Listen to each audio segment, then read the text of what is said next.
Bugün günde biz şehirni Molla Mustafa adlı caminin yanında duramiz.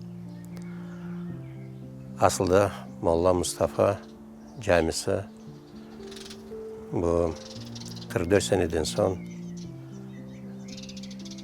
Başsarayda saqlanıp kalgan camilerden birisidir. Tarihi menbalarga bakanda 1600 senesi bu mahallede endi cemaat var edi, adamlar yaşayırlar, evler var edi. Demek cemaat algandan son camide mutlaka olmak gerek edi. Kapının üstündeki olan mermer yazısında belli ki yani bir vakitleri bu mahallede ya da şehirde iki insan Terzi Kantemir ve Abdülatif degen insanlar bu camiye nasıldır bir alakalar olmak mümkünlüğünü gösterir.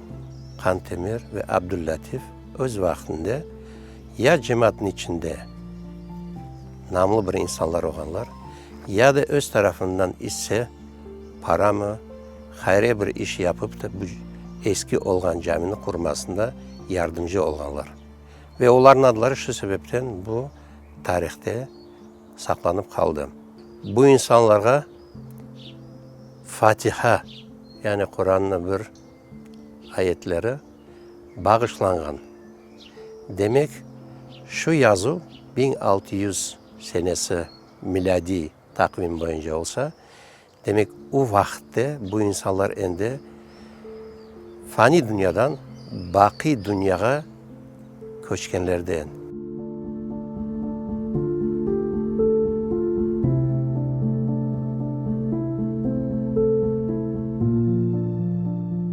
...19. asrın sonlarında bu caminin tamirlemek için cemaat toplana ve bu yerde mi ya da bu mahallede olgan mı şimdi tam aytıp olamamız eski camini yanından götürmek için toplana ve yanı cami kurarlar. Evveldeki camiden aman bir şey kalganı yok. Çünkü böyle taş kalamak bu 19. asrın sonunda ve 20. asrın başlarından bağlı. Revolüsiyadan son bu camiler kapalgan edi. 1941-44 senesi olgan cenk vaktinde bu cami açılgan hakkında malumat var ve bu camide hizmet o vakti etken insan hakkında da kıskadan tariflemek gerektir deyip sayam. Çünkü bu da camiden bağlı, halkımızdan bağlı. Yani bu insanın adı Yaya İbrahim. 44 senesi sürgün etilgende bu insan Xorantasıyla beraber Özbekistan'ı Urgut degen vilayetine düşem. Ve onlarını kolxozlarga dağıtmak için bir yerge getirip arabalardan düşürgenden son baksa körseler etrafta toplangan yerli Özbek, Tacik milletinden olgan cemaat böyle bir yumşak değil diyeceğimiz beklep oturaykenler kelgen Kırım Tatarlarını. Son bu Yaya İbrahim Allah rahmetli olsun arıktan akkan suyun yanına barıp da abdest almaya başlay. Bunu şu yerli cemaatin içinden bir esli adam, kişi ayrılıp şu insanın yanına geledi ve bir-iki dakika öz arası laf eteler. Son aylanıp da öz cemaatine kayıtkandan son o insan diyor ki ey cemaat de bu insanlar Müslüman. Ve o cemaatin şu dakikada bizim halkımıza olgan muamelesi diyeceğimiz değişti. Ramazan ayında bir ay yerli cemaatka rahmetli Yaya İbrahim cemaatka imamlık yapkan. 45 senesi o adam geçingen ve Urgut degen şehirde onu özün sonki mekanı.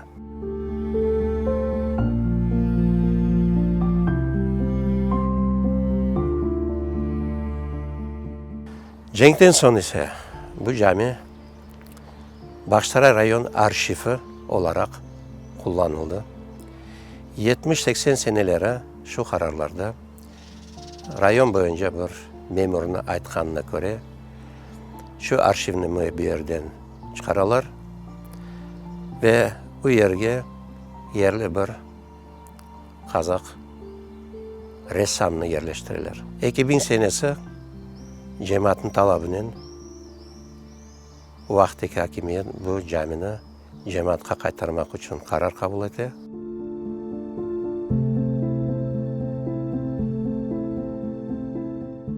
Bu caminin adı zaman değişip kelgen tarihi memnalarga bakkanda. Ama Çar Rusiyası Kırım'a kelip sokulgandan son 1783 senesi ular camilerin bir resmi olarak bir cedvelge koyganda mahallelerin adlarını camilerge de ad olarak taktılar. Şu sebepten 200 yıldan ziyade biz bu camini Molla Mustafa adı ile bilemiz. 1740 senesi, 1700'de kaç senelere Molla Mustafa Paşa Cami Mahallesi deyler. Molla Mustafa Paşa kim olganını ben mesela rast getirgenim yok.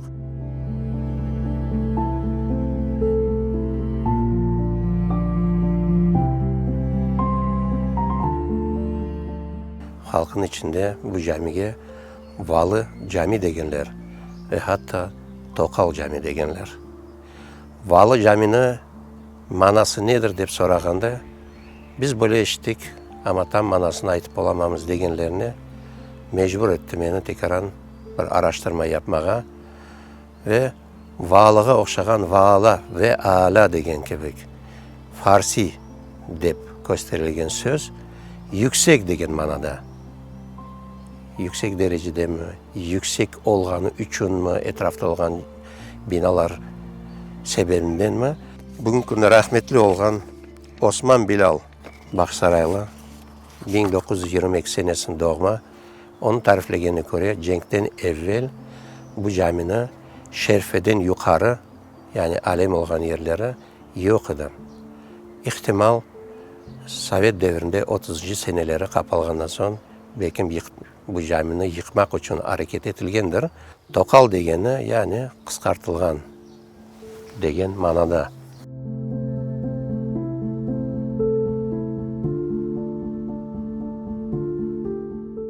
Bir insan hakkında Osman Yeşilov degen hakkında tariflemi geçeyim. Yani Baksaray cemaatinin en korumlu 55 candan ibaret vekillerin Çar Devleti Yukarı İdaresi'nin adına 1907 senesi yollanılgan berkte yani telegramda adları geçkenlerin arasında 1912 senesi Molla Mustafa Mescid'in yağından kurulmasında vekil olarak iştirak etken 1917 senesi ise kurultay mebusu olan Osman Yeşilov'un adı da geçe. İş bu berkte yani telegramada Rusya'da o vakti yaşayan Müslümanlarını şu cümleden Kırım Tatarların Ruslaştırıvga ve aşağılavga narazılık bildirileydi.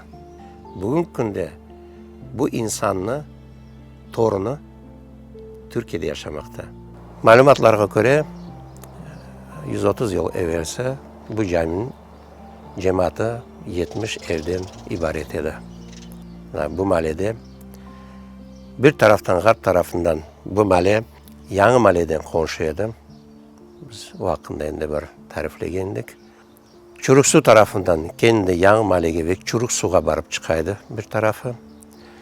Şark tarafından ise İnşallah gelecekte tarifleyeceğimiz İsmihan Mescid'den sınırlıydı. Bugün günde ise bu mahalleni ortadan kesip geçken bir sokak var. O da evvelleri aytkanımız gibi Sevastopolskaya sokağı.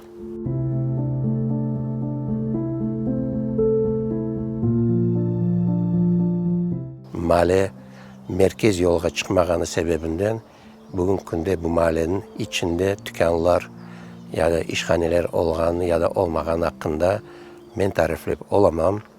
Şehrimizin hakkında tariflegende, yaşagan yerlerini tariflegende biz Molla Mustafa mahallesinde yaşayımız. İbadetke ise ta 17. asırın başlarında tamir etilgen Kantemir ve Abdüllatif degen insanların adını kurulgan camide namazlarını geçiremiz dep ümittemiz. Biz bunu hatırlasak elbette caminin geçmişini ve bugünkünü birbirinden bağlasak demek biz bu toprakka, bu mahallege, bu şehirge sahip olganımızda tazdıklayacağımız. Cümlengizge yakınlaşayatkan Kurban Bayram hayırlı ve mübarek olsun. Hayırlı onu geçirmesine bütün halkımıza, ümmetimizge can yürekten dileyim.